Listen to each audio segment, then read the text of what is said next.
এদের জন্য আমি মিষ্টি পাঠাবো, কয়ে দিলাম। আর আমি বলি, ফজলুর রহমানের বিচার যারা করতে চাও, রাজাকারের বাচ্চারা, এই দেশটা থেকে তোমরা চলে যাও। তোমাদের লজ্জা করে না যে দেশটা আমরা সৃষ্টি করছি, তাকে আবার আমাদের বিরুদ্ধে এইসব কথা বলো?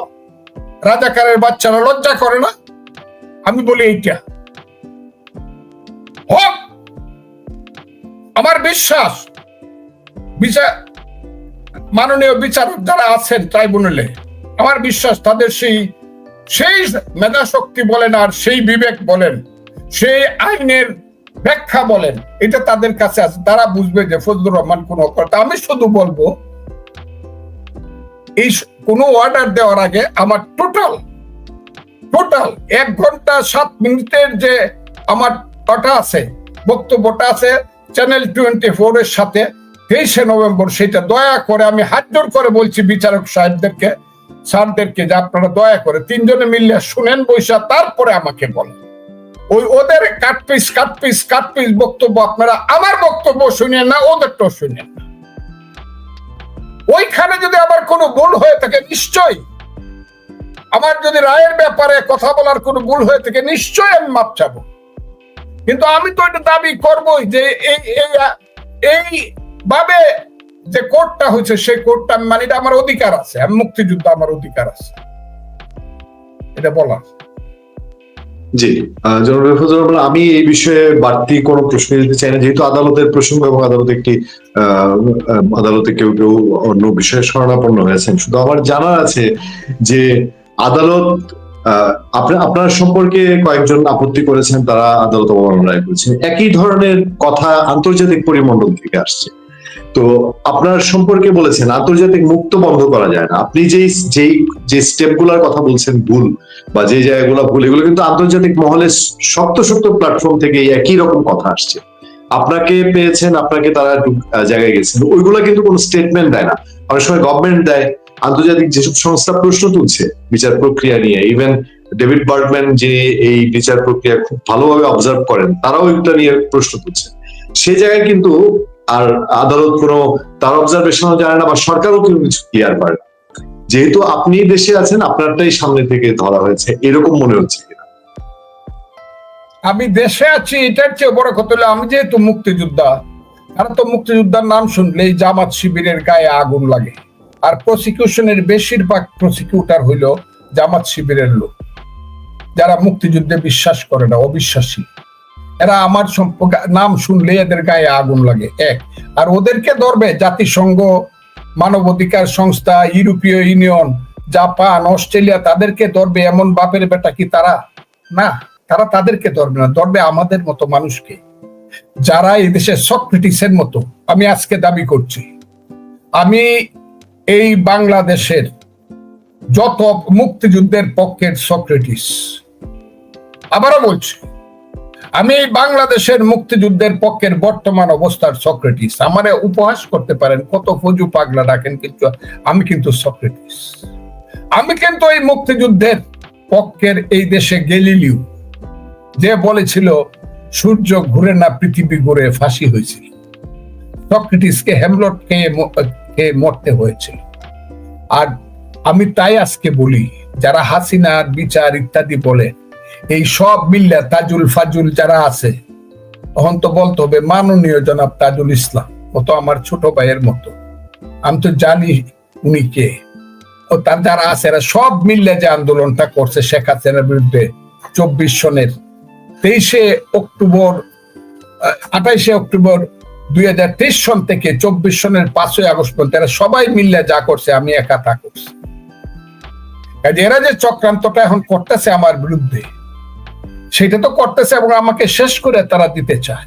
আমি জানি না আমার পার্টি কি বুঝবে বা বুঝে, আমাকে শেষ করে দিতে চায়, যে যাতে বিএনপিতে মুক্তিযুদ্ধের কোনো মুখ না থাকে, মুক্তিযুদ্ধের মুখটা যাতে, সূর্যটা যাতে বন্ধ হয়ে যায়, অন্ধকার হয়ে যায়।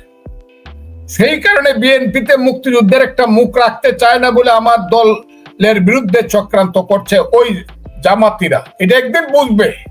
আমি তাই আজকে খুব ক্লিয়ারলি বলছি, যতই হোক আমি মুক্তিযুদ্ধের পক্ষের কথা ছাড়বো না, যে যাই বলো। এটা হলো আমার কথা। আর আন্তর্জাতিক সেই কথা বলে লাভ কি? মুক্তিযুদ্ধই যেহেতু চলে গেছে, যার প্রাসাদ তুল্য অট্টালিকা নদী গর্ভে ভাঙ্গিয়া পড়িতেছে, খড়কুটা বাঁচানোর জন্য নদীর সঙ্গে আর যুদ্ধ করতে চাই না। মুক্তিযুদ্ধই যেখানে অস্তমিত হয়ে যাচ্ছে, সেইখানে কার সঙ্গে যুদ্ধ করতে যাব? আমি মুক্তিযুদ্ধের পক্ষেই দাঁড়িয়ে থাকি, সেটাই একা হল। আমার কথাটা খুব ক্লিয়ার, আমি খুব ক্লিয়ার বলতেছি। আমি আইনজীবী, আমি বিচারকদের বিরুদ্ধে না, বিচারের বিরুদ্ধে না, কিন্তু আমি যে কোর্টটা কনস্টিটিউট হয়েছে, এই কথাটাও যদি দেশে বলা না যায়, আমার মতো লোক 78 বছর দেশটা আমি সৃষ্টি করছি, যারা সৃষ্টি করছে তাদের সঙ্গে আমি ছিলাম, আমি যদি বলতে না পারি কে বলবে? কে বলবে এই দেশে? কার বলার রাইট আছে? কাজে আমি বলছি, এখন যা হচ্ছে সেটা হলো সম্পূর্ণ আমার উপরে জামাত শিবিরের নির্যাতন হচ্ছে। এতদিন দূর থেকে হয়েছে রাজনৈতিক ভাবে, এখন কোর্টগত ভাবে, যেহেতু কোর্ট গুলা তারা দখল করে নিছে, আমি তো সবসময় বলি তারা সব দখল করছে, ব্যাংক, বিমা, ইন্স্যুরেন্স কোম্পানি, কোর্ট কাছারি যা আছে সব তারা দখল করে নিছে। স্কুল, কলেজ, বিশ্ববিদ্যালয় সব তারা স্বাস্থ্য, শিক্ষা সব তারা দখল করে নিছে। এখন কোর্টের মাধ্যমে আমাকে চক্রান্তে ফেলতে চায়।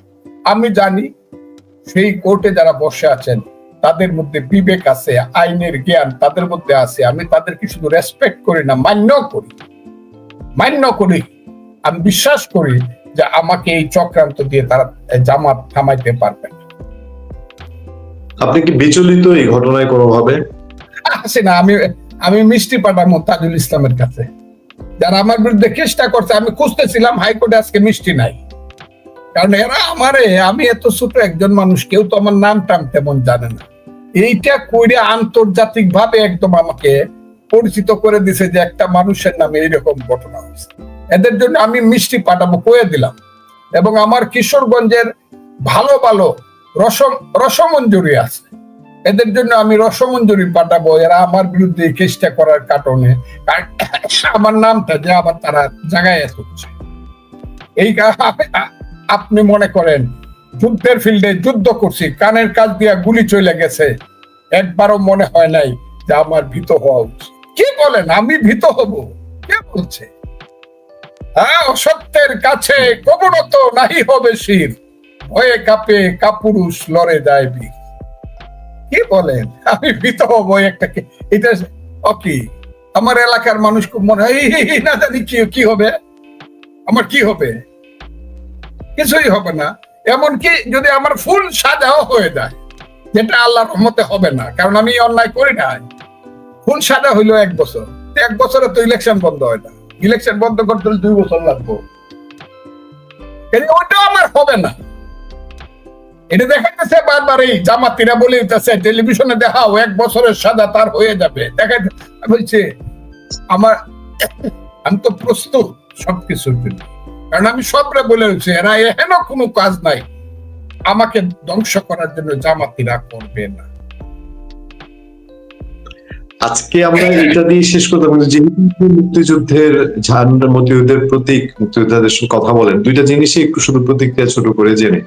একটা হচ্ছে যে এই সমসাময়িক সময়ে দেখলাম জামাত ইসলামের একজন নেতা কুমিল্লাতে, সম্ভবত আমি ভুল না করে থাকি, বলেছেন যে মুক্তিযুদ্ধের ধোয়া তুলে আর জামাতকে দাবিয়ে রাখা যাবে না, নাম্বার 1। নাম্বার 2 হচ্ছে চট্টগ্রামের জামাতের একজন নেতা, উনি এসপি, ডিসি সবাইকে তার কথা শুনতে বাধ্য হতে বলেছেন, এবং তিনি বলেছেন যে তাকে ডক্টর ইউনূস সাহেব চট্টগ্রামের গার্ডিয়ান হিসেবে নিয়োগ দিয়েছেন। এই দুইটা বিষয়ে, যেহেতু জামাতে ইসলামী এবং মুক্তিযুদ্ধ দুইটা বিষয়ে আপনি খুব গভীর পর্যবেক্ষণ করেন, এই দুইটা বিষয়ে একটু আপনার প্রতিক্রিয়া জেনে আজকে শেষ করতে চাই। একটা হলো যে মুক্তিযুদ্ধের ধুম তুলে জামাতকে আর শেষ করা, দাবিয়ে রাখা যাবে না, আর দ্বিতীয় হচ্ছে চট্টগ্রামের যে গার্জিয়ান ঘোষণা করলেন ডক্টর ইউনূসের রেফারেন্সে জামাত নেতা।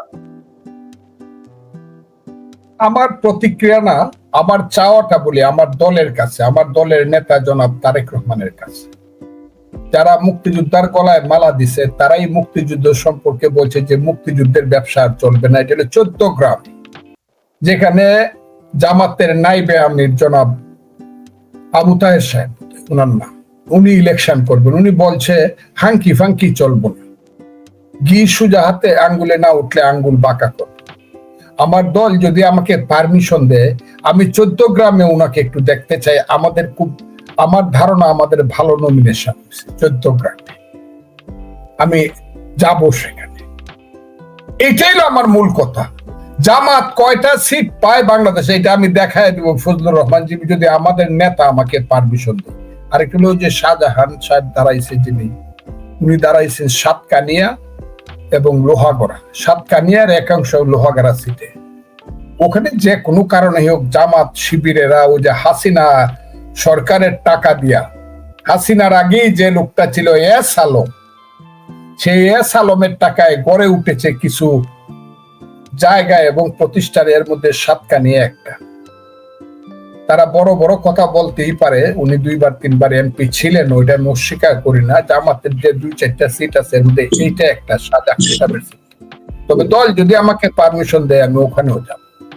আমি দেখতে চাই এই দেশ যারা বিশ্বাস করে না, যারা বাংলাদেশের মুক্তিযুদ্ধে বিশ্বাস করে না, এদেরকে বাংলাদেশের মানুষ ভোট দেয় কিনা আমি এটা দেখতে চাই। এটা হলো আমার আইডিয়াল। আমার আর প্রতিক্রিয়াটা হলো এরকম, যতই চেষ্টা করেন এই দেশে আলবদর রাজাকাররা জয়ী হবে না, তাদের চেতনাও জয়ী হবে না, তাদের আদর্শ জয়ী হবে না। তারা আমাদেরকে খুব কষ্ট দিবে। জয়ী হবে মুক্তিযুদ্ধ এবং সত্য, এবং সেই সত্যের পক্ষে আমরা আছি, আমি আছি, মুক্তিযোদ্ধারা আছি। কথাটা খুব ক্লিয়ার। আমরা জয়লাভ করব।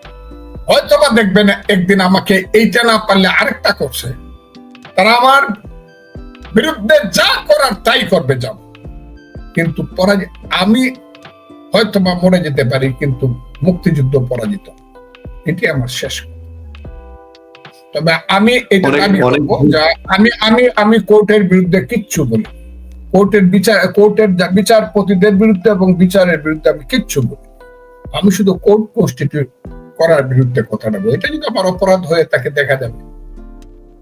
এটা তো আমার আগে আরো 15 জনে কইছে। এই যে এইখানেই কইছে আজকে কি ম্যাটার না অ্যাডভোকেট দীপু মনি, যে অ্যাডভোকেট, সে তো করে স্পষ্ট ভাবে অকরিয়া কইছে, এটা কি বলে সাংবাদিক সম্মেলন করে, যে এই কোর্ট আমরা মানি না। এটা আর হাজার হাজার মানুষে বলবে এই কোর্ট, এইটা কোনো কোর্ট না হাসিনা। এটা বরং যারা কোর্টটা করছে, ওই যে আমি কথাটা কইছি, এদের সাথে হাসিনাদের কোনো যোগাযোগ আছে কিনা তাজুল ইসলামদের সাথে, যে আমরা এমন একটা বিচার করে দিব, সবকিছু দিব, মৃত্যুদণ্ড দিব, যাই দিয়ে দিব, কিন্তু পরবর্তী সময় দেখা যাবো যে কোর্টে বিচার হয়েছে এই কোর্টে ঠিক না। এটা বলতো তাজুল সাহেবরা বুঝ করে লইছে আমার ধারণা, কারণ জামাত পারে না এমন কোনো কাম নাই। আমি আবারও বলছি, কথাটা কি বুঝতে পারছেন? এইটা বোধ তাজুল সাহেবরা বুঝটুস করে লইছে জামাত, যে হাসিনার খুব কঠিন বিচার করে, এমন কোর্টে যে কোর্টে বিচার করলে পরে ভবিষ্যতে টিকবে না। এটার বিরুদ্ধে আমার অনেক অনেক অনেক ধন্যবাদ আজকে।